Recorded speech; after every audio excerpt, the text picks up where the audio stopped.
As you guys know, it's been a very long time since we've had a long break for the videos. But yes, we are back again. So we have a 15 inches in front of us, and it's a low power. So a brief introduction about this machine. This is an A1990, and the approach here, it's not just for A1990, but it's a general approach. Now, when you have a machine that comes in for a low power, and you do not have idea about the state of the board. So yes, it's one thing for the client to say that the machine doesn't power on, but then you need to understand what is the state of the board. The reason why that is important is knowing the state of the board will allow you to determine if it's safe to connect power to the device. Say for example, if there is something wrong on the PP bus line. Now, PP bus line, just gonna show you. Okay, so let's open up the board view. The board view, it's gonna be 820-0, what is that again? Okay, yeah, 01041. So that's the board view for the board that we have in front of us, which is 15 inches A1990. Then every logic board of Apple, they will have a universal primary code, which will start with 820. So the 820, it's general across all of the boards. So all of the boards will have 820. The most important numbers will be the 4 after the 820. So 820-01041. So that is the board. That's the board number for 15 inches A1990. By the way, the A1990s, you have it in 2018 as well as 2019. So the A1990 was discontinued in 2019, basically. So you have the 2018 version and the 2019 version. So the next time there was the next lineup after the A1990 was the A2141, which is the 16 inches. So the board numbers, the A1990 will be the model number, and then the 820-01041, is that 41? 010, yes, is it? So 820-01041, that will be the board number. Okay, so I was talking about, so one of the reasons why it is not okay, on your board you have a couple of buck converters. A very popular one is going to be your U9080. Now, your U9080, it's a buck converter that basically takes a high voltage and turns it into a low voltage. Now, the way that works, it's in a very common sense, it's that the chip itself is going to switch on and off until it evens out. So let us go to the schematic of that so that we get a better understanding of what I'm trying to say. So it's 820 dash. Let's search 820-01041.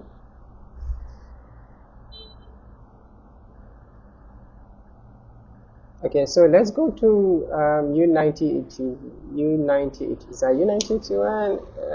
U9081 shows us. Sorry, U9080, not 81. Okay, U9080.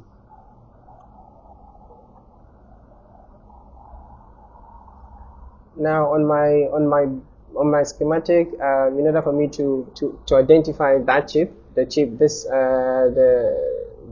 chip I'm talking about, I go to my schematic, I make sure the board number is the same thing, which is 820-0141, and then I can type in the board the chip ID. Chip ID in this case is basically, the chip ID might not necessarily be what you will need when you're purchasing a chip. So the actual chip ID would be this. See where it says TPS 62180, that would be the actual chip ID. But for the schematic itself, this is how we identify it, which is U9080. Now, U9080 is a buck converter. So it turns out, so you see on your left, I'm just going to do this.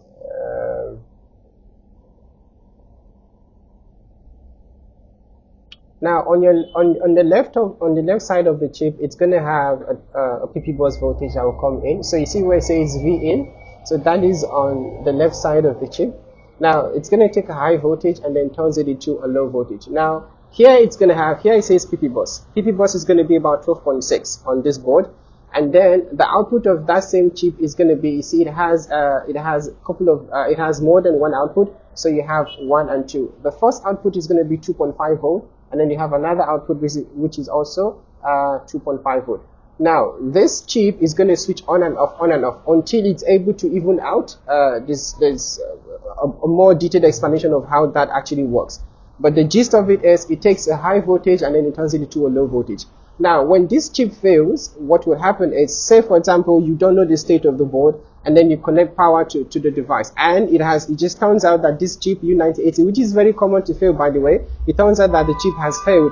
What will happen is, instead of the chip evening out, basically converting 12 volt into 2.5 volt, the voltage that it receives here, it will send it exactly out. Now, when that happens is the output of that chip goes to the NAND, which is the SSD.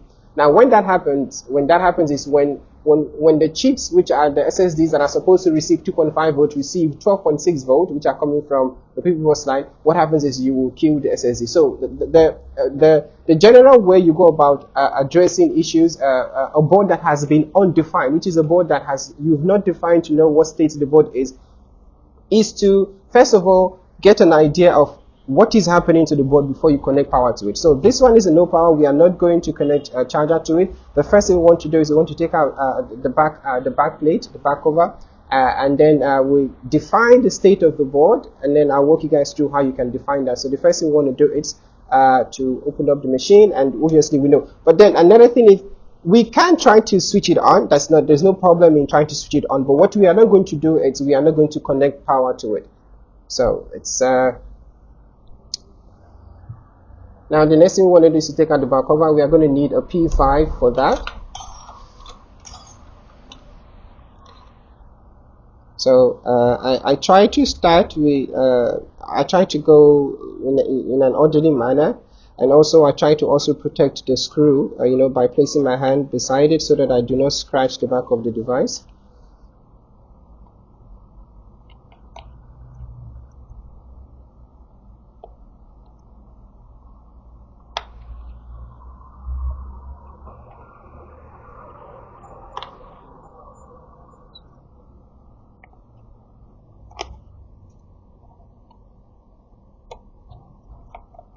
Okay, my screws are out. Now there are a couple of ways you can take out the back plate. So you can choose to. Myself, I usually would use the side here, but it works easy if you have a suction cup to basically clip and lift before you open it up. Well, for me, because there's an opening here, so what I usually would do is I use my fingers to go through the opening just to get a bit of a lift, and then I can lift it up, which is what I'm going to do now. So I'm just going to get a bit of a lift there. And then clip, and then on the right side, I start from the right side first, and then the left, and that's how I take it out. So what I would usually do is I make sure all of my screws are put in one place. Now, if this was going to be my first time to do this, so what I would generally do is I will be very aware, because to start with, the screws that I take out, they are not of the same length. So the two on the hinge, which is the ones that we took out from here, they are of the same size, and then the ones that we took out from here, they are of the same size. So you have two long, and then the four will be considered as short. So that is that. And then when you have a machine like this, when you're diagnosing your machine, the first thing you want to do after the back cover is out is to disconnect the battery.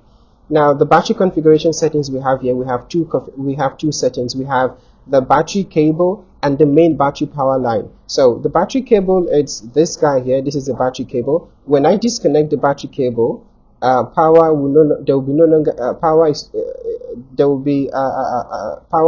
flow from the battery to the board. That is the ideal situation. However, sometimes if the battery itself, it's not an Apple battery, if it's a Chinese battery, you may find yourself in a situation whereby even though the cable itself is disconnected, the battery is still supplying power to the board. That is an abnormal battery, but that is also something you can find if you get a Chinese battery. So the safest option would be to also remove the battery power, which you need a screw, and a T5 is going to do that work for you. So we use a T5 to disconnect the battery. To disconnect the battery screw. Okay, then that's out. Now, in terms of battery screw identification, that is the screw.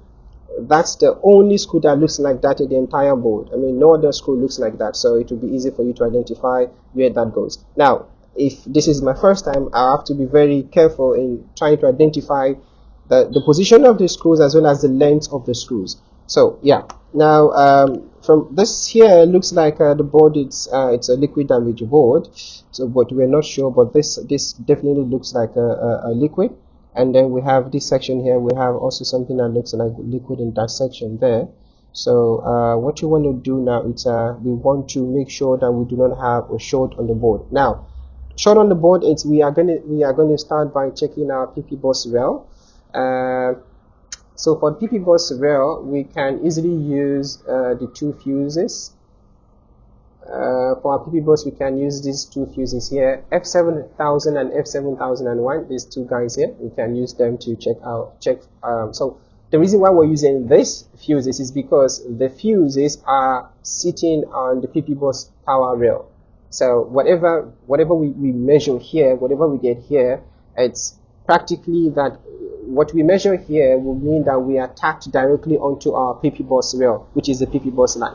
So the first thing we want to do is we want to check if we have a short on our PP bus. Now, depending on the type of board you're working on, that will determine the first line of troubleshoot, or the first line of measurement to make.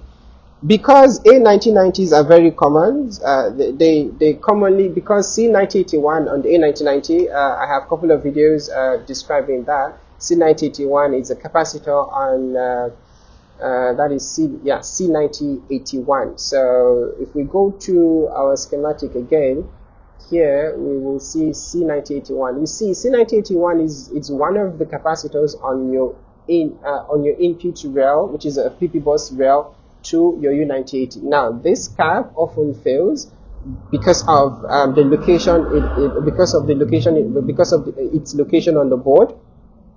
And then I've also I have a video explaining why that cap usually fail. I mean, you have it's a combination of a moisture as well as dust in that particular location. So you can watch more on that on the channel.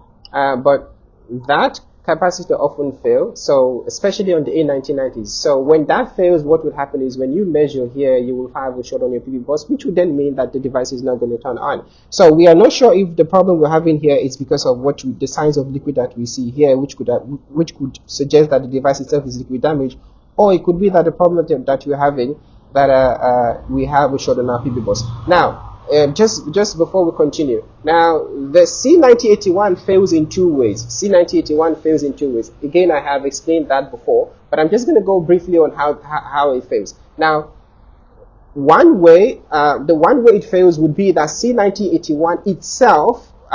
So you have a short which will be created by C9081.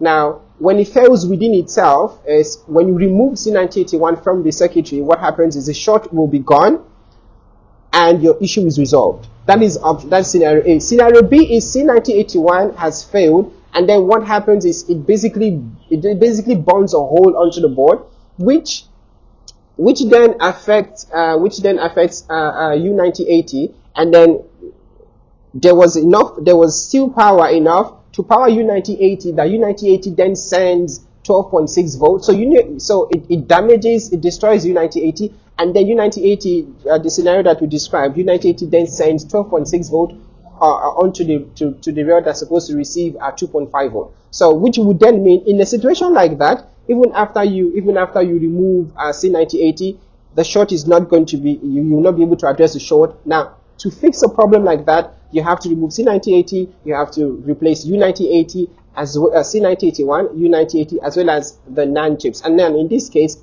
about the NAND chips, you are not going to replace just the one that fails because of signature purposes. You have to replace the entire NAND chip. So that's just basically how C9081, how C9081, those are the two ways C9081 fails. Now back to our board.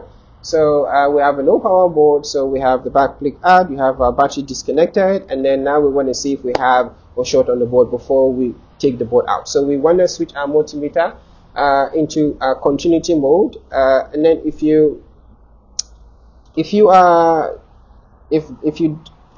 don't know about multimeter settings, now you see my setting here. I have the diode mode as well as the continuity mode. I'm going to use the continuity mode. Now, one of the ways you can confirm, although this is, I have other multimeters that obviously, for example, if I use this one here, this guy here can show me, I can switch between, you see that sign, that tells me that I am now on continuity mode, and if I switch it, that tells me that I am now on diode mode. Now, but with this guy here, I prefer to use this guy because it's very loud. Though it's small, but it's very loud. This guy is not as loud as this guy, so I prefer to use this only for my continuity measurement. So it's set to continuity, and one of the ways you can confirm is the beep. You see that beep, that tells me that I have continuity across both probes. Then another thing I also want to mention, depending on the rail that you're working on, and then depending on do not only depend on the beep that you get. It's also important to get to see the figures that that you are getting on your display, because sometimes you may get a beep, but that's not a short. It's just because of you have because of the rail that you're working on. Okay, so now we're back. So what we want to do now is we want to place we want to check for continuity. So we want to see if we have a continuity, if the PP bus is making its way to ground. One of the ways we can do that is we did this, for example. Now it beeps and then we have 0 across, which tells us, I'm going to switch this off so that I don't confuse you guys. Now when I do this, it beeps and then it gives me 0 across. So it tells me that my probe A is equal to probe B, meaning that A and B are connected as one. Now this is my ground. I can use this as my ground, I can use that as my ground. What we want to do is we want to confirm if PP bus is connected, if this line here is connected to ground. Now, just the way we did this, by just the way we did this, and then it shows that we're connected to, it's connected as one. What we want to do is, ideally, this is my ground here, and this ground here, they are supposed to be, because it is ground. However, if I take my probe and place it here, if this line here is connected to ground, it will beep, which will tell me that I have a problem. But if it does not beep, it means that I do not have a problem with my PP bus. So let's do that. And then it beeps. Now it tells me that I have a problem. So I'm just going to bring a board, and then I'll show you guys what it's supposed to be. 1 minute. Donatus, I'll be with you, okay? I'll be with you.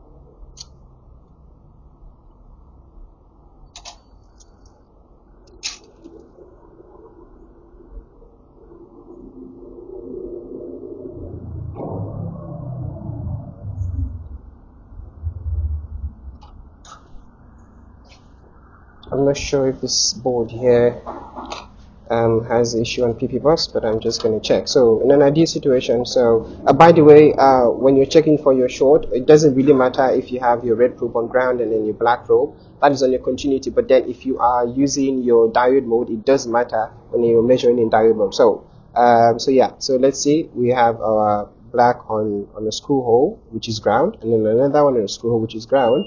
So we have, definitely it tells us that we are measuring the same thing. So let's see on our PP bus line, what do we have?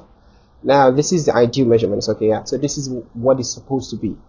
So that tells us that we do not have. So what is basically saying is that this has no communication with that.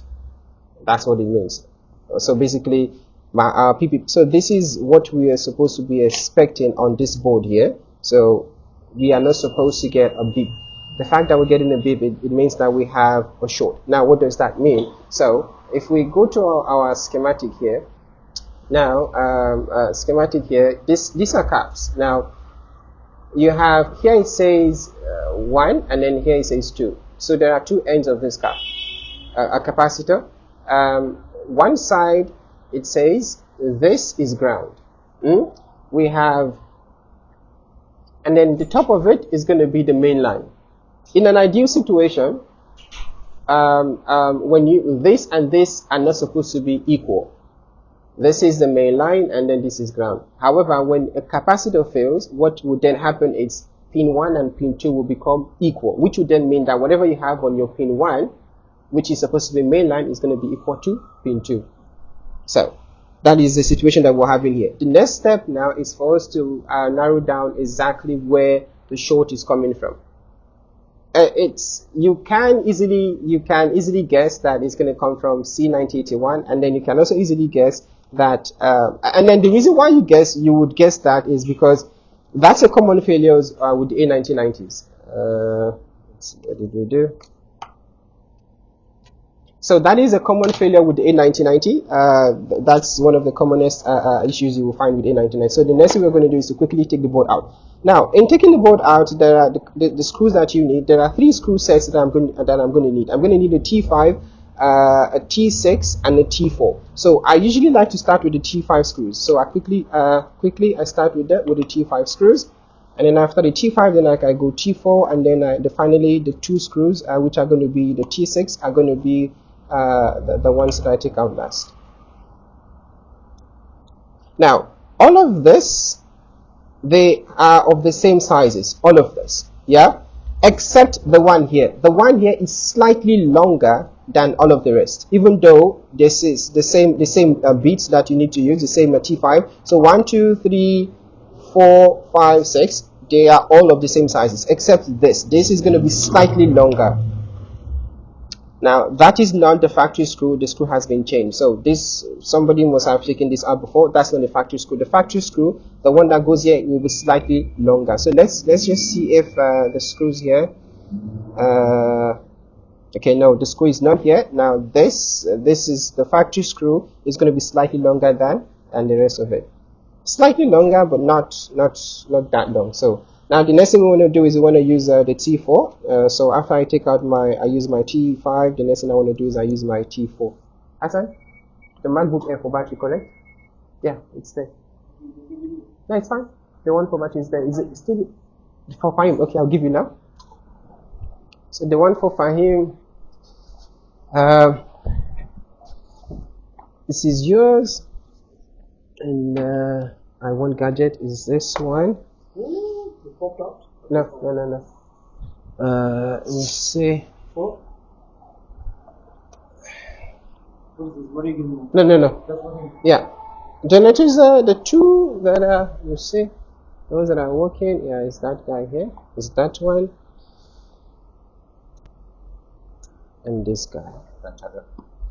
So, and I forgot about the charger. Did you pay you? No. Are you gonna send a message? Yeah. Okay. Don't worry. Yes. Okay. Can be battery. The battery. Yeah, I've got. Battery. Yeah, I'll I've got do it. it on the front. Yeah, but it's easy to do also. Yeah. I don't want to do that again. Please. Battery. It's a new one, huh? Yeah. Must I put a sticker for 6 months, huh? Please. Okay, I'll do it for you. It's easy. Yeah. It's only 4 screws. Yeah. I'll EFT, huh? Please. Okay, not a problem. Jazakallah. Wa alaikum salam.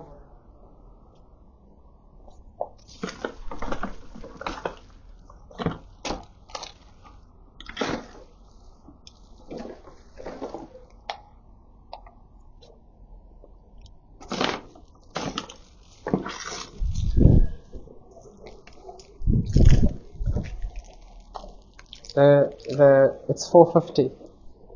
Oh, you didn't deduct from that? No. Yeah, so can pay at your convenience. Okay, thank you. Okay, so yeah, so I use my T5 and then I follow up with my T4. Depending on the beats that you're using, you can also use a T3 for this. Actually, I prefer to use my own T3. Let me fetch that one.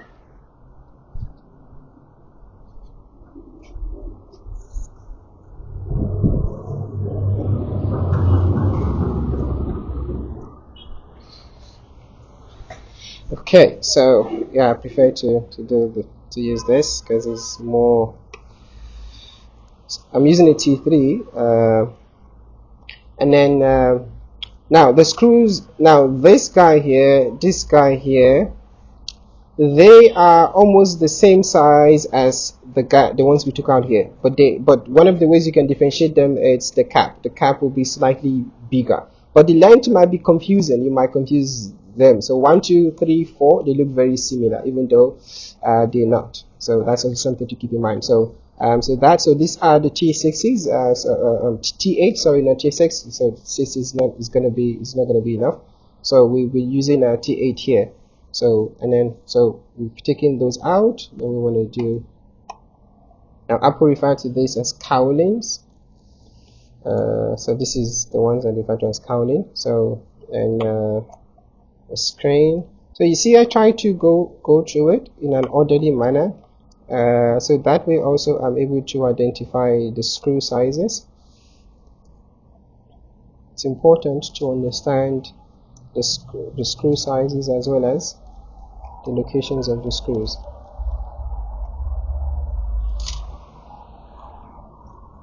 Now the hinge cover. The hinge cover, the screws that goes onto the hinge cover, they're actually unique. They look completely different from the rest. So you should have 4 of those. So 2 will be on the right and then 2 will be on the left. Now the screws that goes onto the touch bar cable, and the screw that goes onto the USB-C port connector are of the same length. So you have 5 of this. You should have 5 of this. So 2 on the right and then 2 on the left.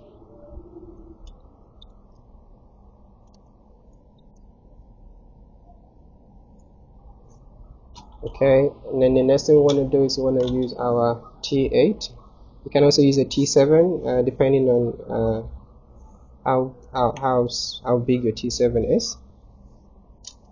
So that's it. So all of the screws are out. So you see, another thing I try to do is I try to basically go over it in sequence. So first I use my T5, and then I use my T4, and then I use my T8 or T7 depending on what you have. And then afterwards, now I want to disconnect my cables.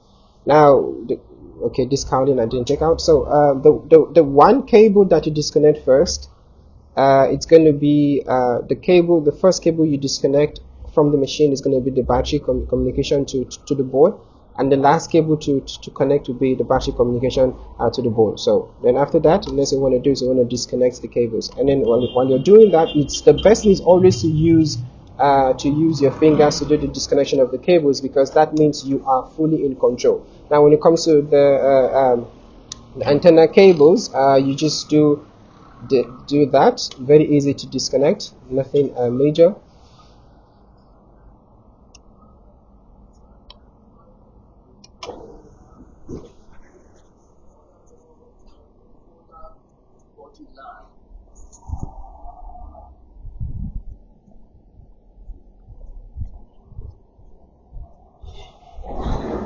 Okay, so and then also while you're doing this, it's also very important that you're not distracted. It's important because I mean this is a client's machine, and it's something that's interested in your care. So you make sure you're not distracted so as not to make a mistake. You need all of the attention. You need to give it all of the attention, not to get carried away. Okay, so whenever you have any form of resistance, you want to be sure where that resistance is coming from. All of the cables here, when they break, with the exception of your screen, the screen cable, in this case you don't have actually screen cables that are pointing out. In some you do have.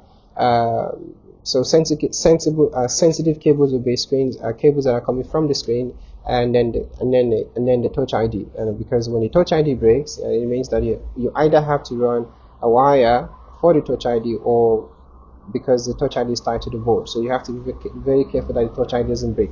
Now, another thing I like to also do is to mark the boards. For example, so just put any type of code here, so that you are fully aware what belongs to what, because you might probably have so many of this, so many A1990 that are open. So you want to know exactly what belongs to what. So it's good to put some kind of marking on the parts of the machine once the board is out. Now, up until this moment, as you guys see, that we did not connect power to the device, because it is not time to connect power to the device yet. Now, this is the board that we had used to confirm if it's working. Now, this is our board. So the first thing we want to do is we want to flip the board to the other side, to the location of C9081, to see how it looks. C9081 is going to be this guy here, which is on the other side of the board. So let's flip it. And this is C9081. You see the way it looks here. You see that section there. So this section will always look clean, but that section there looks a bit corroded.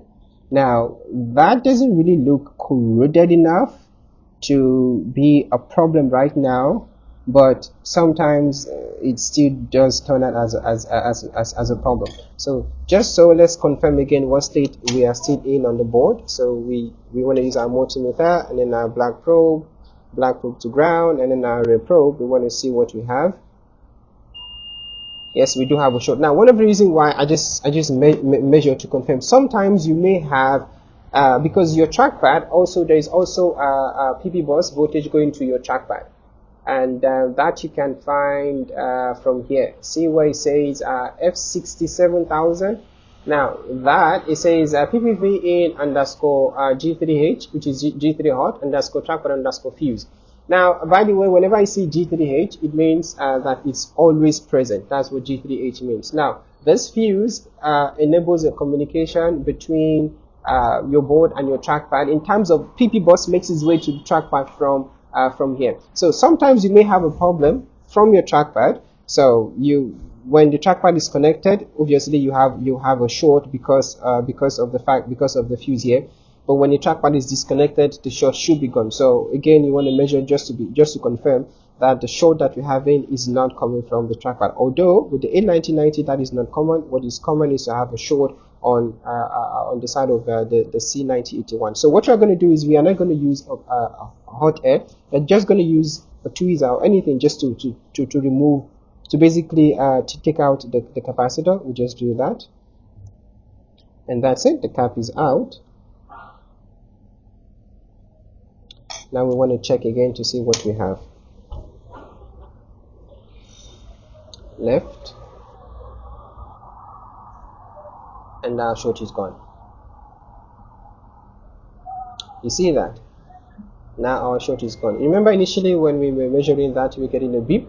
Now with that cap out of the way, our short is gone. Now this was the problem. This was the problem of this board all along. Now it's important now. And then another thing is, one of the ways you can also tell that there was no damage to it is, you see the way that looks. I'm going to get you another board that will look different.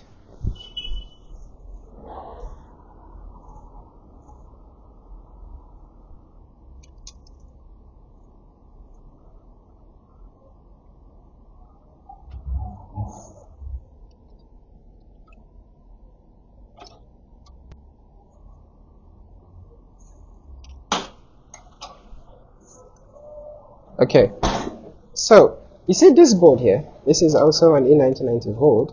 So one of the ways you can tell that probably it's not going to be a good one, it's, you see that becomes blackened. Say again? You see that, so you see that becomes, the pad is gone. Now when you have that, that's not a good thing, because that is most likely, that would most likely be that not only, so the second scenario that I described, that, so this is a scenario whereby the capacitor in itself failed, yes, but didn't do further damage. But in this board, the capacitor did not just fail, but in fact it did more damage, which would then mean that our C9080 most probably is also gone. So usually when you see that, then it's not so promising. Yes, you can dig a hole and then, which is so, but at the end of the day, most likely you will no longer be able to have data will not be carried over. So that's just the second scenario that I was describing. So with this one, that is all we need for the fix. And interestingly, you might ask yourself, well, is that all? Why don't you put back the cap? We are not even going to put back C9080. Why is that? Because if you look at now, you have 1, 2, 3, 4, correct? Now yes, it says it's critical, yes. However, we have 1, 2, 3 4 that basically are doing the same thing that this is going to do. So even though we no longer, even with this out of the way, the circuitry is going to perform 100% without any form of deficiency. Now, why do we not put it back? So what we have found is this. Now, the failure, it's something that happens over a period of time. So if we put the capacitor back, the same thing that happened to the first one is going to happen to the second one. And then sometimes the client might not be as lucky as the second time when it happens, which would then mean, because this time when it happened, the capital failed, but then it did not affect anything else like your U9080. But it may fail in a way that it just like the other board that we showed, that it didn't just fail in itself, it also affects U9080. So we are not going to put it back, and now we can put the board in the shell. We can't test the board while it's out, but we just want to put it in the shell and then test to see how it behaves. So hopefully, if that is the only issue, the board should be running now. And then and I also like to stress, make sure that when you are busy with your shell, that the shell is open and your keyboard is resting. Your keyboard trackpad is resting on your table and not allowing the screen to rest on the table. And again, it's important that when you're standing up, if you choose to do this when you're standing up, always be aware not to basically knock off your screen, and that will be disastrous. Okay, so now we want to put back the board to test. So if that's the only problem, then we should have a functioning board. Sometimes you may have multiple problems in one board.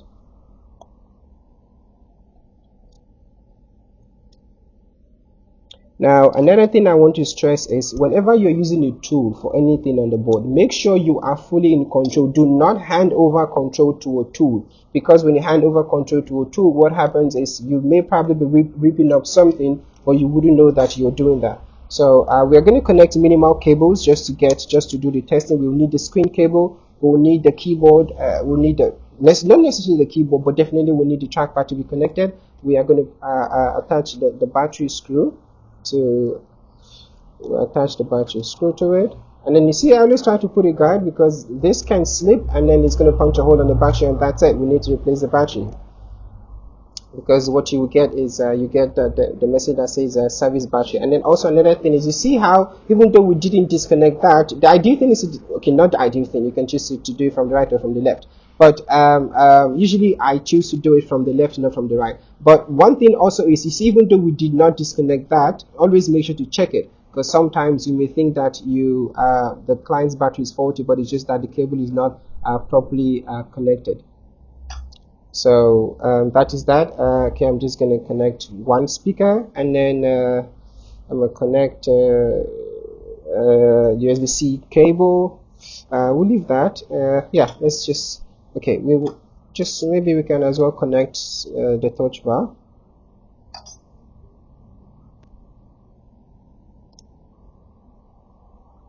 So we just want to see if it works, and then we can continue to do with the rest of the assembly. Okay, so now let's connect our charger.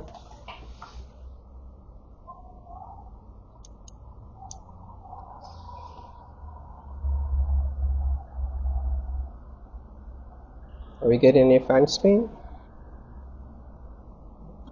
Not yet. It's supposed to give it a bit of a small delay. Okay, that's a beautiful sign, and that's a dunk. It's a beautiful one. So that's it tells us that that's the only problem of the machine, and the device is booting. So we are not going to wait for it to boot, obviously, because we don't want to show the name of the client. But that's the fix. This is just as this one turns out to be simple, but sometimes it's not that simple. Okay, so the next thing we want to do now is we want to put the device together. So the first thing I usually would do is I will start by putting back the screws, and then I'll start with the screws of the T5s, which is the ones on the main logic board, and then afterwards I do the T4, and then afterwards I do the T8, and then I put my cables together. So basically I followed just the reverse process of the first thing we did the first time. So usually I'm not the one to put it together, but the new guy we have is not there yet. We hope he's gonna, although he's catching up pretty fast, but yeah. So I know you guys are very much familiar with Peter, but now we have Shahid.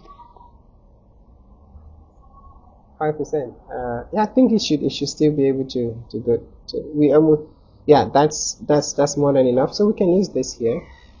It's more than enough to put it together. And then also when you're putting the board together, always make sure it's properly aligned. So sometimes it may align to one side but not align on the other side. So make sure it's aligned. For example, this side seems to be aligned but this side is not. So you want to loosen the screws and make sure that it is aligned. And that usually it's better to kind of follow a sequence, you know.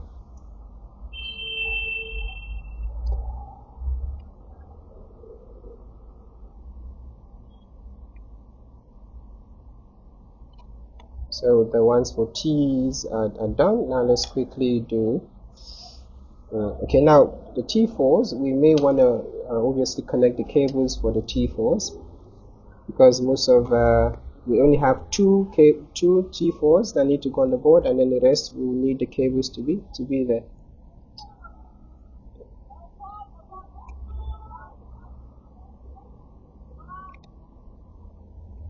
I hope the sound is still on, because it's this speaker, the mic that we're using. So yeah, right now we are quickly going to connect the cables, because most of the remaining T4s are going to require the cables to be connected. That is already connected. Let's have our Wi-Fi cable connected.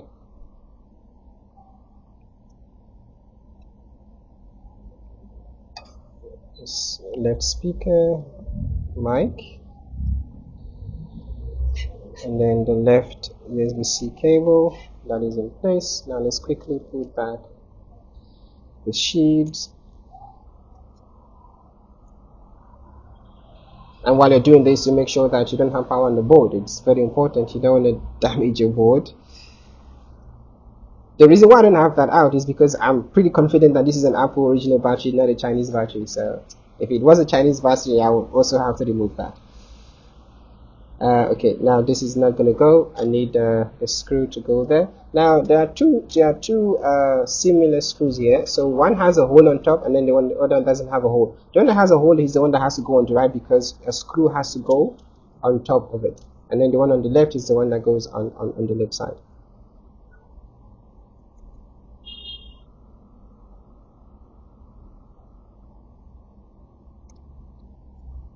Okay.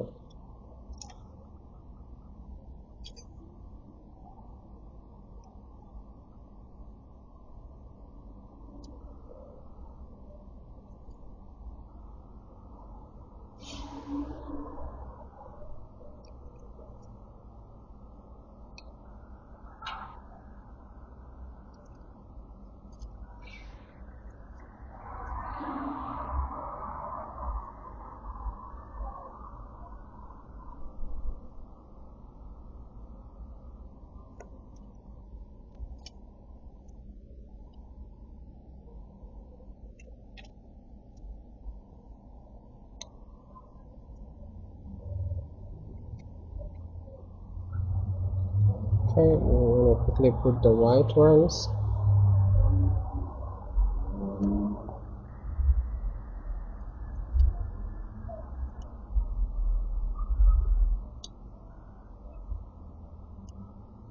Make sure it's aligned.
Make sure you know where your screws are supposed to go.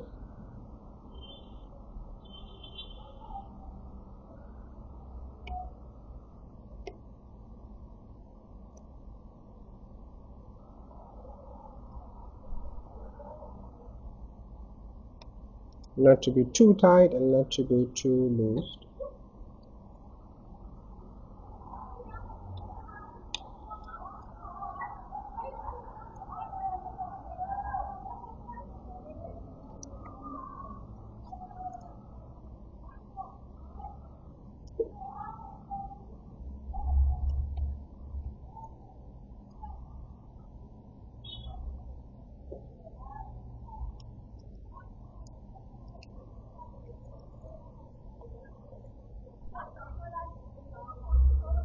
One of the screw seems to be missing.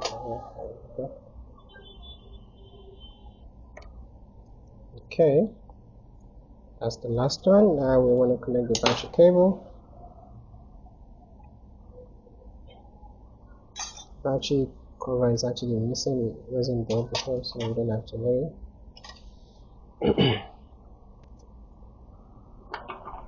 It's also good to make sure you test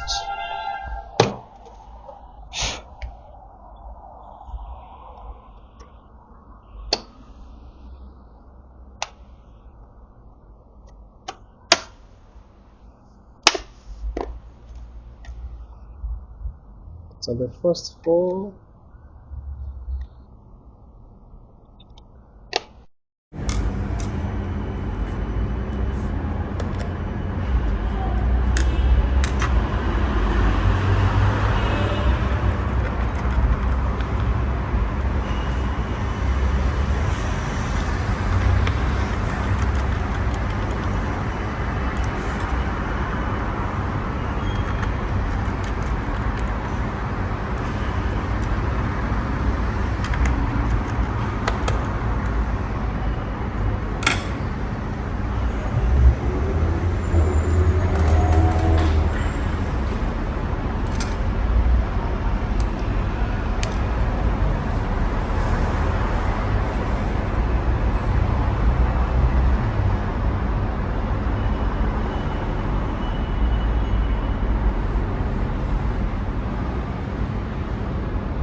And put the mic now.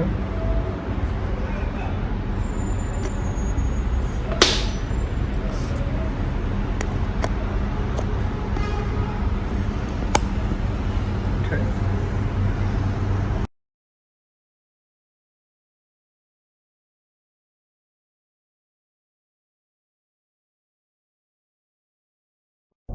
Yeah, device is booted. Okay, it's actually no name. Okay, wait. Okay, yeah. So so it's fine. I mean, there's no name. So yeah.